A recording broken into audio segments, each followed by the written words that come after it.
కల్వకుంట్ల కవిత భారత రాష్ట్ర సమితి బీఆర్ఎస్ ఎమ్మెల్సీ మరియు పార్టీ అధినేత కల్వకుంట్ల చంద్రశేఖరరావు కేసీఆర్ కుమార్తె.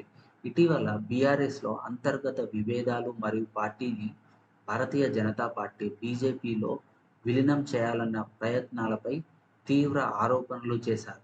2023లో ఢిల్లీ లిక్కర్ పాలసీ కేసులో ఆమె జైలులో ఉన్న సమయంలో పార్టీ లోపల కొంతమంది నాయకులు బీఆర్ఎస్‌ను బీజేపీలో విలీనం చేయాలన్న రహస్య ప్రయత్నాలు చేశారని కవిత ఆరోపించారు.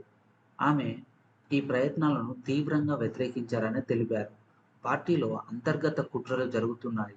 పార్టీ లోపల కోవర్స్, రహస్యంగా పనిచేసే వ్యక్తులు ఉన్నారని, వారు తనను పక్కన పెట్టేందుకు కుట్రలు చేస్తున్నారని ఆమె ఆరోపించారు.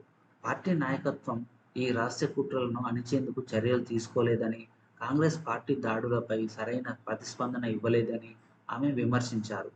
కుటుంబ విభేదాలు కవిత మరియు ఆమె సోదరుడు బీఆర్ఎస్ వర్కింగ్ ప్రెసిడెంట్ కేటీఆర్ మధ్య విభేదాలు స్పష్టంగా కనిపిస్తున్నాయి. ఈ విభేదాలు పార్టీ లోపల శక్తి సమీకరణలపై ప్రభావం చూపుతున్నాయి.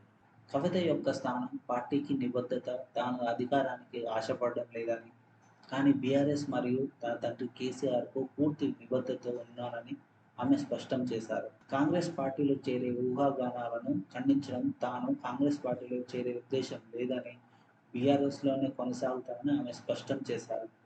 రాజకీయ పరిణామాలు ఈ ఆరోపణలు మరియు అంతర్గత విభేదాలు బీఆర్ఎస్‌లో తీవ్ర రాజకీయ సంక్షోభాన్ని సూచిస్తున్నాయి.